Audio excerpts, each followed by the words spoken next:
राजनीति कर रहे हैं, पूरे मामले को लेकर हिंदू मुस्लिम को डिवाइड करने की कोशिश कर रहे हैं। देखिए, हमारे जो अपोजिशन है वो लोगों को गुमराह कर रहे हैं, झूठ बोल रहे हैं।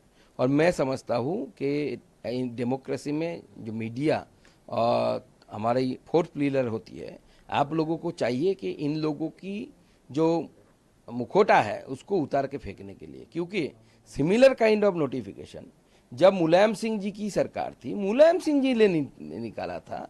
जो अखिलेश यादव जी की सरकार के समय में ऐसा नोटिफिकेशन निकाला गया था, बीजेपी की सरकार में भी निकाला गया। It's a routine exercise. और ये ऐसा नहीं कि काबड़ जत्था के समय आपको ये नाम लिख के रखना पड़ेगा, थ्रू आउट द ईयर आपको नाम लिख के रखना पड़ेगा। ये हमारे एक्ट में कहता है कि आपको लिख के रखना चाहिए। और नाम में अगर कोई रिलीजन ढूंढ रहा है तो हमारा ऑपोजिशन ढूंढ रहा है। नाम में आप क्यों रिलीजन ढूंढ रहे हैं?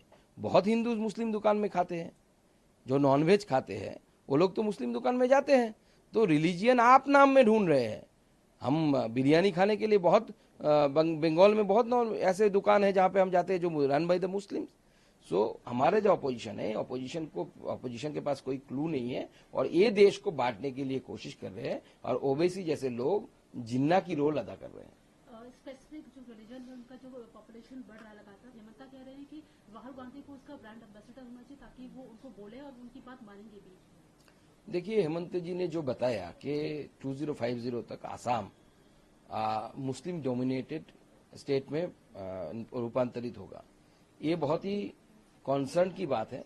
क्योंकि अगर हिस्टोरिकली देखें कि मुगल्स लाचित बरफुकन की लड़ाई की वजह से आसाम में घुस नहीं पाए थे, इसलिए हिस्टोरिकली आसाम में मुस्लिम पॉपुलेशन बहुत कम था, स्पेशली अपर आसाम में। लेकिन बाद में लोअर आसाम में बांग्लादेश से घुसे हुए इन्फिल्ट्रेशन के कारण डेमोग्राफी परिवर्तन हुआ है। और भारत के सिर्फ आसाम नहीं, पश्चिम बंगाल, झारखंड में अभी चल रहा है लैंड जिहाद।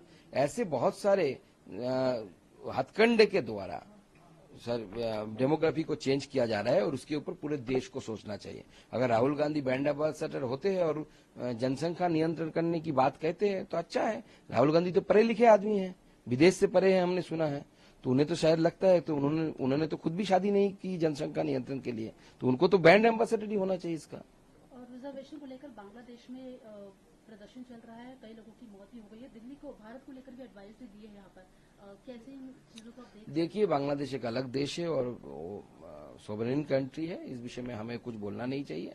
वहाँ की सरकार जो है वो पूरी समर्थ है वहाँ के कंडीशन को संभालने के लिए। भारत सरकार पूरी विषय पे दृष्टि बना के रखी है। आखिरी सवाल है, कपिल सिब्बल कह रहे हैं कि बेरोजगारी, राजनीतिक, आर्थिक कई मुद्दे हैं, लेकिन आप लोग नेम प्लेट वाले मुद्दों पर बात कर रहे हैं। नेम प्लेट वाले मुद्दे पर बात हमारा ऑपोजिशन कर रहे हैं, हम नहीं कर रहे हैं। और आप कपिल सिब्बल जी को बोलिए थोड़ा इंटरनेट में बैठ के, वो तो पढ़े लिखे आदमी है, इतने बड़े वकील है, वो मुलायम सिंह जी के समय जारी किया हुआ जो नोटिफिकेशन है वो एक बार पढ़ ले।